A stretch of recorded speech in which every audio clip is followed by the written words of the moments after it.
So, welcome everybody. You see a special interview as part of our Colossal weekend special, where these guys are also gonna play, at least a few of them. So I'm very happy to have a few of the Shiloh guys here with us. Guys, thanks again for being on the show. Thanks so much again for having us. Yeah, it's always great to chat with you, and we always really appreciate you reaching out and trying to make something happen. So thank you. You're welcome. So I'm very happy to do this because there are basically two reasons for this. First of all, your performance at Colossal Weekend next week. You're also playing Dunk next week, aren't you? No, we're not playing Dunk this time around. We played the 2019 edition. Yeah, we wanted to, but it just didn't work out like scheduling wise. But hopefully in the next a couple editions we'll be back on it. And the second reason why we're doing this is you have a new record coming out.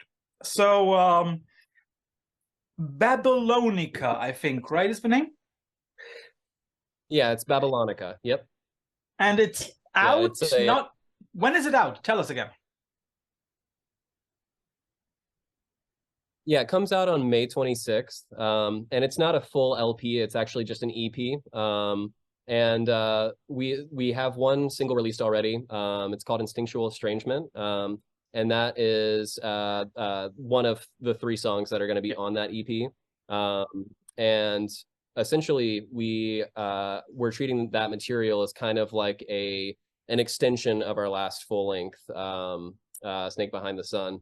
A lot of very similar emotional sort of themes throughout, and yeah, I mean, obviously, if you've looked at the artwork for that so far, I mean, you can see that there's the visual tie as well. Slightly different color scheme. It's actually slightly different in the way that it's presented, but it's the same artist, same similar sort of subject matter and everything. That's also something that struck me. It's like you see this silhouette of a person again, and it's also again blurred. And you don't see anything more than the silhouette. So that connection is clear. And for everybody listening or watching this, when the guys talk about an EP, well, don't be fooled. That EP is longer than a lot of punk rock records that I have in my collection. So it's nearly 20 minutes in 3 songs. And if each song was as long as the first, or if the second one was as long as the third and the first one, it would be more than 20 minutes because those 2 tracks alone are nearly 16 minutes or something like that. And what struck me is that I think one sees the connection to Snake Behind the Sun very well, and also audibly. But tell me, is that last track, Instinctual Estrangement, could that be one of the hardest things you've ever written up to date? Hello? I can hear you. Very good. But then can you tell me the answer to it? Was that one of the hardest things? You mean like, was it difficult to write it, or do you mean like no, like hard in the sense of riffing? It's a really hard track, I think. It's a heavy track. Yeah.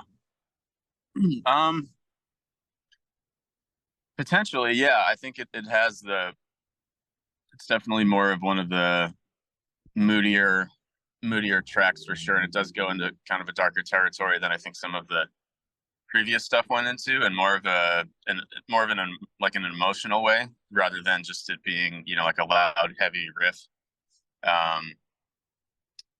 So yeah, I think maybe in the way that the song, the mood of the song changes. It starts off this kind of very peaceful, kind of major kind of vibe, and then throughout the course of it gets darker. And I think maybe in the process of that, it ends up having a darker feel because of that, because you can kind of see the juxtaposition of the 2 kind of vibes there, rather than it just being heavy all the time and there not being any room for the listener to feel the change.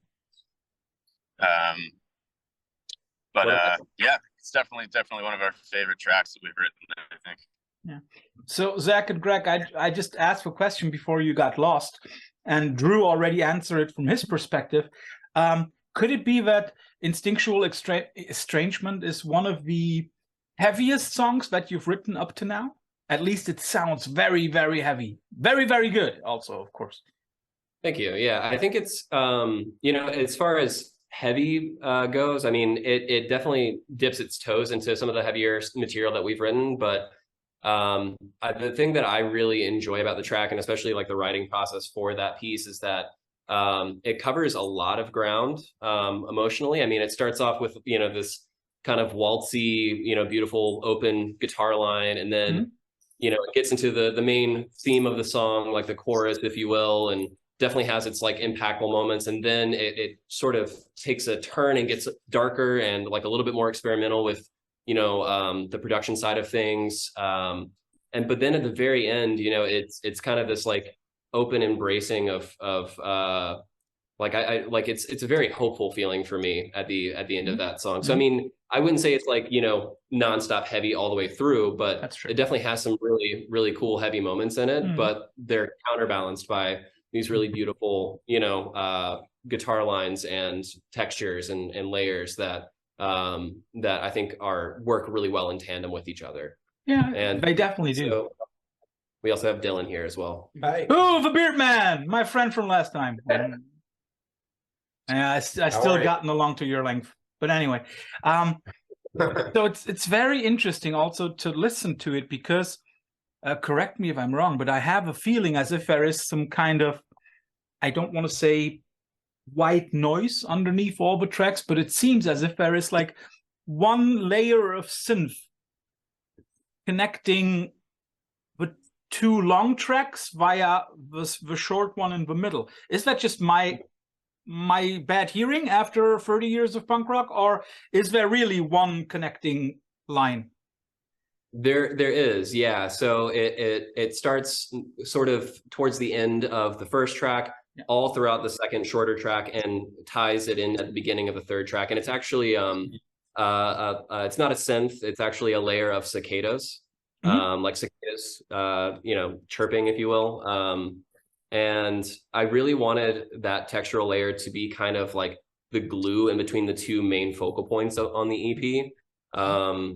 Because for me, like, I feel like when we're writing songs, we all have different emotional responses to them in the moment of writing. And after a song has been completed, I think over time it takes on its own emotional sort of attachment for each of us individually. And we, you know, it's fun for us to talk about, you know, the different responses that we get from the piece, and, you know, provide each other insight on how we're feeling and like why we decided to go with A, B, or C textural, you know, or sound wise. But for me, the cicadas and having that kind of tie in together with the first track and the last track, the second track, the title is, you know, a coordinate, and that coordinate actually. Yeah, we'll come to that in a moment. I had to look it up as well.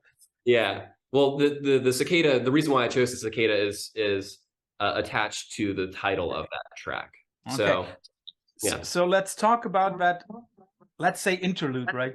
Let's talk about the interlude very quickly. And I looked it up, and I hope that I looked it up correctly. It's a graveyard near Atlanta. It's not a, well, I haven't been there in years, but it is near Atlanta. And it's close to a graveyard. I've seen that on the coordinates. It is close. Yeah, it is very close to a graveyard. It's actually like a farm that my dad used to live on and be kind of like a farmhand on when I was growing up. And the cicada noise is something that I can recall as a kid, you know, just like being very, very young, because I grew up in Georgia before moving to Virginia when I was, you know, 9 or 10. And that was like one of my favorite moments when I got to spend time with him, was just being there and being kind of in the middle of nowhere, seeing the stars and just listening to the cicadas at night. Like that sort of sound is something that is like deeply ingrained in me. So that's why I really wanted that sound to kind of be throughout the songs. So is then that interlude also some kind of transition for you yourself, because it leads from one track to the other? And is it also like for you guys, like, okay, this is like a huge connection thing that makes those three songs coherent in a way, that it binds it all together? For me, I think it does. Again, like I was just mentioning, I think we all have our own personal attachments to the song. But for me, it does. You know, the first track on the EP is called The Salix, and which is basically a weeping willow. It's a tree. And there were tons and tons of those around when I was younger as well. And that made sense because I also looked it up. That is a tree typical for Georgia. And that was, I can. So, yeah. So, I mean, that kind of lent itself, you know, because The Salix is actually, of the 3 songs, the first one that we wrote for that batch. And after writing that song and you know, the way that song starts off, it has this kind of like low rumbling filtered sound, which when we came up with that, it like clicked in my head. It's like, that reminds me of a thunderstorm in Georgia during middle of summer when I was a kid, and I can see the skies turning green and orange. And so that's like kind of where my mind went. And again, being around that area where my dad was living, tons of, you know, weeping willows around. So that was just kind of it put a very specific image in my head, which is why I kind of led with that theme for the titles of the song. So something that all 3 of you might answer: how did it feel to write those songs? Were those leftovers from the last full length, or were those songs that you wrote specifically for this EP? Well, I was a latecomer to the band, but also this record. I didn't really have a hand in the actual like songwriting process. I wrote a lot of drum parts, and when we decided that I was going to do the record with them, they had asked me, and I agreed to it. They had the songs almost entirely written out. They had drum parts like programmed and stuff. So a lot of it was me learning parts. But I finally, like when we got in a room together, you know, they wanted to give me the opportunity to kind of write my own parts and make the songs like what I felt like they should be. The Salix was the first song that I learned. And so that was like kind of, I've been friends with these dudes for a long time and had seen them a bunch and kind of got to watch their progression. And then when they had asked me to start working with them, that was the first song that I like really got attached to and got to see like the direction that they were starting to move in, you know, in working with a couple of new people. And so it kind of was like, that was the first thing that I had heard from their new batch of songs that was like, oh shit, this is like actually a really neat like redefinition of what they wanted to do sonically. And I felt really attached to it. So the answer to your question is kind of yes and no. It was the first song that I got attached to, and was like the first song that I got really excited to be a part of. And it being the first song that we had kind of all written together. Oh, it's true. All good. Oh, I'm here. I'm here. Hello. But it also kind of didn't really fit with the songs that we decided to put on the full length. So it was kind of a leftover, but it by no means was like a throwaway song. At least my interpretation. Like we went into recording knowing that we were going to have more songs than we needed. The other songs just seemed to fit better as a full piece sonically, and it didn't really fit all together, but it was not by any means a throwaway. Definitely not. Definitely not. It also shows that it's not a throwaway because those, let's say, those 2 long tracks, they are very, very elaborate, right? And they definitely show what Shiloh is able to do. That is, again, something that you executed very, very well. Let's talk about this whole idea of you guys now putting out an EP after not really 2 years, but I think it's like 1.5 since Snake Behind the Mountain, right? So, question, do we get a new full length? Probably not this year, but maybe next year? Greg, the organizer behind everything. Come on. I mean, it definitely won't be this year. I don't know if it'll be next year. It's in the process. I was gonna say it's in the process. Yeah. A couple of the guys have been. Am I allowed? Yeah. Okay. A couple of the guys have been in the studio for the past 3 weeks, just before this tour, which is why Drew isn't on this tour. He lives in LA now, in Los Angeles. So In La La Land, Drew. Exactly. La La Land, correct. Yeah, so I chose to basically do some recording, and then I'll be on the next tour. But yeah, stuff's happening slowly but surely. The songs are written. Recording is not finished, but Yeah. the songs are written. Yeah. We have a record that is like the writing is finished. Yeah. Say it's about 60% there. We have to add a lot of textural stuff and then just get it mixed and mastered and do all of that process. But yeah, it's like they said, it's definitely there. We're all feeling really good about it. It's definitely a different approach to it, and we think it's been challenging for us as well as beneficial to us. So yeah, I don't know. It's still in the process of being finished, so we're all excited to like hear what it's gonna come out to be, if that makes sense. And not before anybody out there gets anxious and keeps on stalking you for daily news, let's also always remember, even if a band has finished an album, nowadays it's still like more or less a year before we can hold the actual piece in our hand due to anything like pressing, mastering, artwork and all. It's still, but it's cool to hear that you are already working on new stuff. And then does this also now, as you've already mentioned, this is like an incarnation of a band that has been going for 18, 19 months.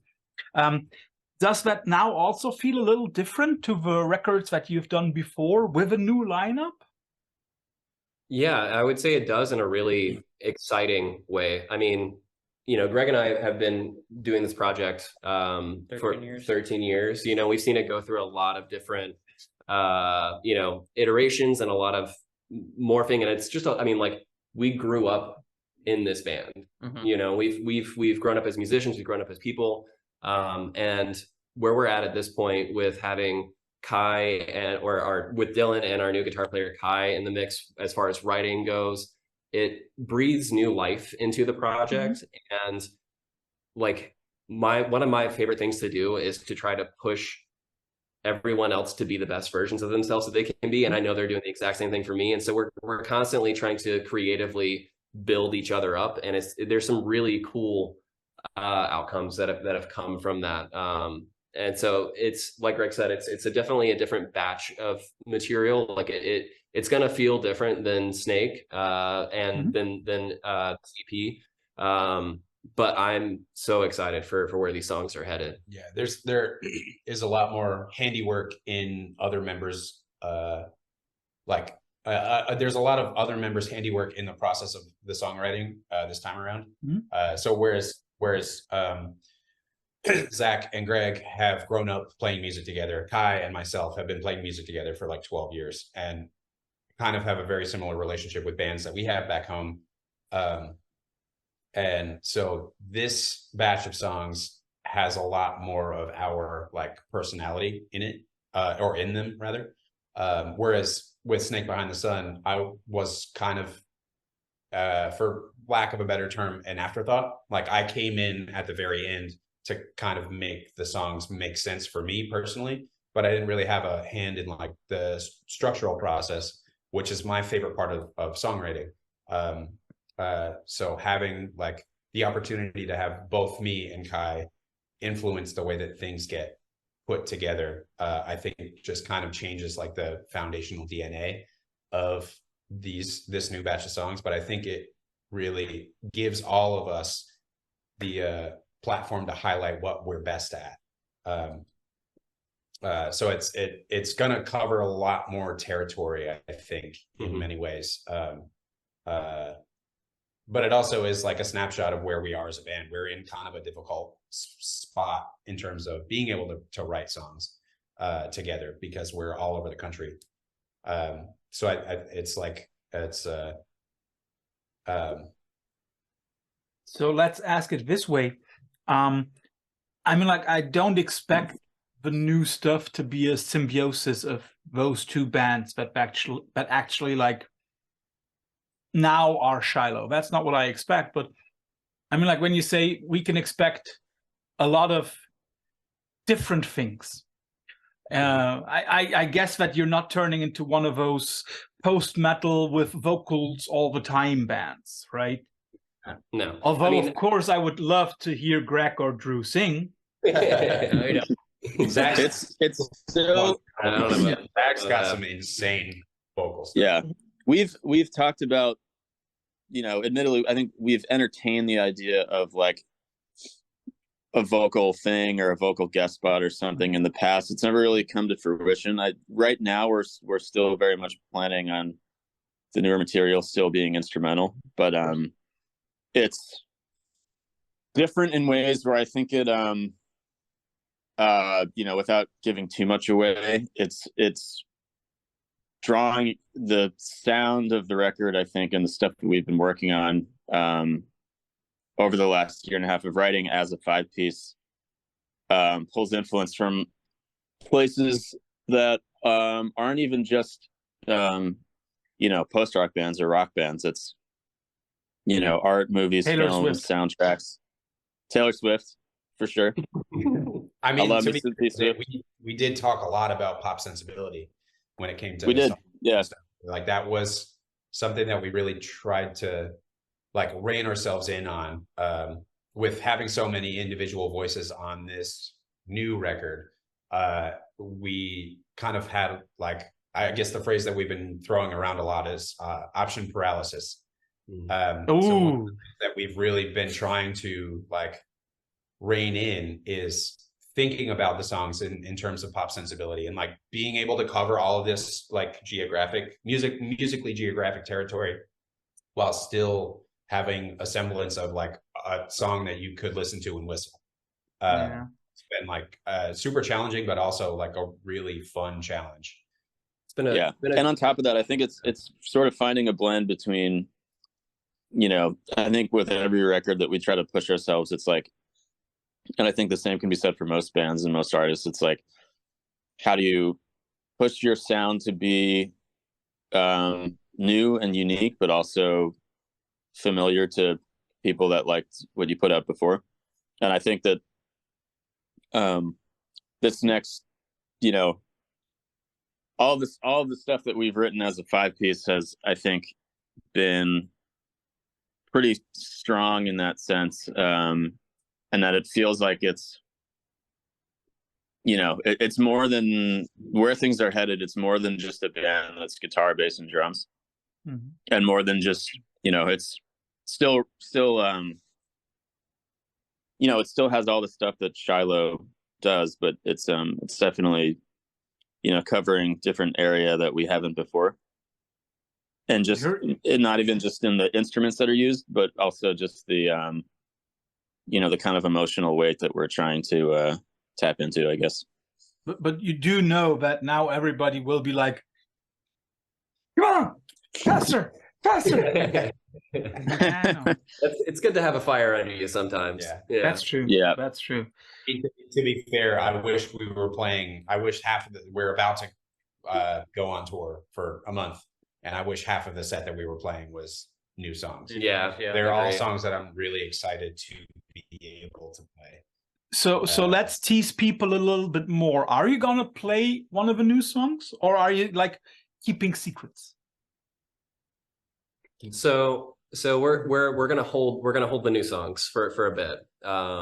We like we're all really excited to play them, but we also, just because of the different elements that are involved with this new material, we want to make sure that we're able to do as much live performance as we can of all of the parts. So there's still like writing and recording the new material is one thing. Rehearsing and like setting them up to be played in a, you know, a live atmosphere is a totally different thing. So that's going to require a lot of work on our ends, but hopefully sooner than later. Yeah, there's a lot more atmospheric territory to cover that none of us are super familiar with. So it's going to take a lot of like trial and error to figure out how to pull that off in a live setting. We're gonna do it, but it's a puzzle piece. You know, it's a big puzzle. You have to make sure that we fit the puzzle pieces together properly. Yeah. So let's just stick to the tour. That is, when we record this, it's gonna start tomorrow, isn't it? When is your first gig? Sunday. So okay, yeah. in 3 days from now, and then going all through Colossal weekend, and I also think not a few, but several dates after a Colossal weekend, right? So, of course, the focus is going to be on the new EP, on Snake Behind the Sun. But are you also gonna play some even older stuff, without saying which ones? We are, yeah, there's gonna be one track that we're playing from our first record, which was 11 years ago. Yeah. So yes, yeah, we're trying our best to cover a lot of ground, but yeah, I think the sets that we have built for this tour fit very nicely together, and I think are going to complement what we're trying to you know, convey to an audience. That's really, really great to hear, because I know that a lot of people, of course, will not be familiar with the songs from a new record, of course, apart from the single that you released, like Instinctual Estrangement, but the other two are, of course, unknown. And people, I mean, like, the response to Snake Behind the Sun was awesome, and justifiably so. But of course, we always know that there are always those people in the crowd who want to, like, play the first demo that I've ever heard. Yeah. Yeah, of course. Cool. So yeah, we try to, like, I don't know, when thinking about building a set for a live performance, my mind is not necessarily in what do people want to hear, but what do I want to, like, how do I want to piece together these different emotions that I've written across my span of, you know, being in this project to convey a certain emotional response. So it's more about, like, how do these specific songs from all of these different records fit together to be impactful in whatever way we want it to be. And I think we've got that set. Yeah, and of course you also want to give your concert some kind of journey, right? It should not always be the same mood. It must be changing a little bit. So, and of course, also with a bunch of material that you have, there are a lot of options to choose from, right? So for everybody, remember, the record is out in a few weeks. When you see this interview, you will also have seen that we have a little review for the EP. So as a little teaser, and everybody who sees this is also hopefully listening to the new stuff and liking it as much as we do. But of course, guys, you know it, it's Veil of Sound. The end of every interview is the infamous quickfire round. So I again have some options for you, and each of you has to choose. As the location of song number 2 is very close to a cemetery, I chose 2 options for you. Either the cemetery Père Lachaise in Paris, where, for example, Jim Morrison is buried, or one of those above-ground graveyards in New Orleans. Where would you rather lay to rest? New Orleans, definitely. New Orleans, for sure. I will say I've been to the cemetery in Paris, and I've seen Jim Morrison's grave, and it was a very pretty cemetery. It is. But I'd probably say New Orleans. And the crazy, so I went to New Orleans for the first time, like, to really explore the city a few months ago. And like I went on a bunch of like, there's a lot of spooky history there, right? And a lot of that has to do with the graveyards. And so I went and did a tour, and learning about how those, like why those graveyards are the way that they are and how they function is kind of mind-boggling. There's some like just really cool history. And I mean, the thing with them being above ground is that once somebody's buried there over a certain amount of time with the hot, southern heat, their body just, breaks down completely, and they will use one grave plot for an entire family. So they'll put people in, and then they rot, and then they push the ashes to the side, and they put another person in. It's crazy. Yeah. And the second reason is, of course, that, New Orleans being so much engulfed in water that you are not able to dig 6 feet deep, right? So that's another reason. Yeah, right. You're just okay. Drew, did you also already give your answer for this one? I did not, but I'm gonna switch it up, and I'd go with the one in Paris. That sounds. You've never been, yeah. I've never even seen it, but I'm sure it's amazing. Just to annoy the others. Are you guys playing Paris this tour? No, not this time around. We really hope to go back. Hopefully the next time that we come over here. We haven't played Paris since 2019. Yeah, 2019. Yeah, so we're well overdue for a trip there. So, and as I also try to, annoy people with a few questions, I thought, Americans with their love for rock music. Kansas versus Boston. Ooh. You said, the bands. Oh man, I'm gonna go. Yeah. I'm gonna go Boston. Yeah. I'm gonna go Boston on that one. I'm going Boston on that one. I would have to go Boston as well. Yeah. 100%. Boston, Kansas. Wait, which song did Kansas? Yeah. Which song did Kansas do again? Kansas is Dust in the Wind, isn't it? Yeah, Dust in the Wind. All right. Kansas is also "Carry On My Wayward Son," though, right? True. Yeah. That song. I'll say this. I think that song might be better than any song Boston wrote for me, but I like Boston more collectively. I'm with you on that. Chicago's pretty good too. Yeah. Yep. Yeah, but that was not an option. I know. I will explain the connection between the next couple and the first couple in a moment, but first you guys decide on Journey versus REO Speedwagon. Journey. Easy. Easy for me. Yeah, sure. Journey. Sure. There is actually connection between the Cemetery Question and Journey. Oh, really? Yeah, there is. You guys know that the new singer of Journey, Ariel Pineda, a Filipino. He grew up. His family was not broke. They basically had nothing, and he lived in Manila, and he lived in one part of Manila where people like his family actually lived on a graveyard. Whoa! Wow, that's crazy. That's crazy.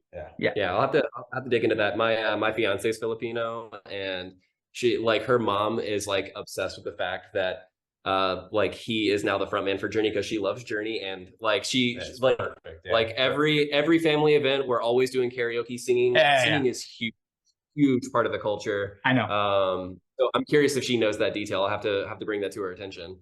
And to support what Zach said, my wife being Filipino, and my father-in-law having been born in 1942, basically Journey was like not even popular at the time when he was young, of course, because the band hadn't even been together. I still remember that one moment when I was standing in the kitchen and I was just putting on some music, and I don't know why, but Spotify all of a sudden gave me Don't Stop Believing. And my father-in-law at that time, being more than 70 years old, standing there and singing along, and I was like, why do you know? But Ariel Pineda! yeah, exactly. So, and as Greg is already wearing, he probably was paid to do this by your No. Really comfy hoodie. Yeah, that's what they always say. You have to choose between two The Ocean albums, Precambrian or Pelagial. Ooh, which one? Precambrian for sure for me. Well, yeah. I'm not gonna lie, I Don't dig yourself a hole here, You're Greg. digging. dig myself a hole. You're digging. Well, you're not in New Orleans, remember, you'll be buried underground. So, Mr. Patterson, which one is it? I would say Precambrian. And again, sticking with Pelagic Records, you get to choose between the two Japanese bands, Mono and Envy. Envy. I mean, I do love Mono. they're I both love Mono. Envy. But Envy. they're both amazing. So like I have loved Mono for a very, very long time, to the point where when I was in high school, I wrote a paper about one of their records and like gave a presentation. Which one? Him. Okay. Like it's classic, but so yeah, it's been really amazing to like have this project progress and be where we are at this point, and be, you know, on a roster that has a band that I've admired for a very, very long time. And we're finally gonna get to see them and play with them actually in London as the last day of this tour. So but that being said, Envy is amazing. Envy is great. I love both of them. It's hard to choose. It's like apples and oranges, Yeah. right? Yeah, it's like apples and oranges, but when listening From to the same- Envy, it's always like the best of each of them possible. Yes. I have seen Envy a couple of times now, and there is hardly anything out there in the musical world that beats an Envy performance, Yep. Best band. hands down. If you guys could enrich your sound with some real strings, would you rather have a cello or a violin? Well, we actually had on Hiraith, our full length with four sync behind the sun. We actually had string arrangements. Mhm. And it was violin, but I would probably go with cello. It's a more dynamic instrument in my opinion. I would go with cello also, or viola. Would probably be my pick. The viola is like probably my favorite sounding instrument, bar none. But it's basically like just a lighter. It's an octave. It's an octave above the cello. Exactly. Yeah. Drew, what would be your choice? Viola, violin, or cello? I think I would go viola or cello. No, not or. Choose one. I'm gonna go cello. Okay. I think it yeah, I agree with Zach. Cello is very dynamic, and you can kind of create this weird feel thing where you can create a sense of like urgency or a sense of I mean, as you can with any other stringed instrument, I guess, but something about like cello filling the space and the different emotional vibes you can create with it is something else. I did play viola as a young lad. I almost said viola. That's why I couldn't decide. So, as you were talking about pop sensibilities, Taylor Swift versus Billie Eilish. Oh, I'm going Taylor. Okay. I'm definitely going Taylor Swift. I'm gonna go Billie Eilish only because, well, I know a lot of it is her brother. But I think what they're doing as a like duo is just really unique. And I love Taylor Swift, but I just think the production stuff that he incorporates is cool, and it's nice to see like a dark pop artist, I guess. Yeah. It's like all happy. Yeah, exactly. And to introduce something darker is cool. So I agree with Greg. I think that's definitely seems like, I mean, there have been a lot of musicians that have been able to do this in that world, but generally speaking, I always feel like in the pop world, like listeners generally seem to maybe shy away from darker, more emotive things, and it's really cool that she's found a way to kind of be on top for the last few years in doing that. But I'm going to go Taylor Swift because I think it's really impressive that she's managed to stay relevant and continues to put out amazing stuff that captivates so many people for, I don't know, her first thing was what, 2005 probably, right? Yeah, like that's a pretty fucking long time to be on top. And last one, as we cannot talk pop music without also talking about hip hop. And I will not give you any of the pop shitty Weekend Drake shit that is out there. Don't get me wrong. I know very good artists, but I'm an old school guy. Weekend is fucking. Yeah, but it's like too old for that. You get the choice of Dre versus Kendrick. Kendrick. 100%. Yeah. And I mean, here it's clear Dre, those guys are a lot younger than I am. It would always be Dre. Things would be completely different without Dre, but definitely where Kendrick is, what he's doing in like over the past 10 years has been some of the most important stuff for that genre. Yeah. And the way that his like storytelling ability is insane. So agree with that. That's how I feel about it. Totally agree with that. Guys, thanks a lot. I wanted this to be a lot shorter, but it's always a pleasure talking with you, and therefore I'm happy that it's as long as it is. I hope you will enjoy your performance in Copenhagen and all the others as well. Good luck for meeting Mono and playing with them in London. And of course, everybody out there, in a few weeks, May 26th, Babylonica, out on Pelagic Records. It is more than an EP, because, nearly 20 minutes, it's not an EP. All the best with that. Good luck with the writing and producing of the new songs. And remember, they should be published by September, please. You'll mark it in our calendars. Thanks for your time, guys. Enjoy the tour. Yeah, thank you so much. It's always a pleasure talking with you. So thank you again for everything, and hope you have a good rest of your night. Yeah, it's like still a little bit to go. Take care, guys. Bye-bye. Thanks a lot. See ya.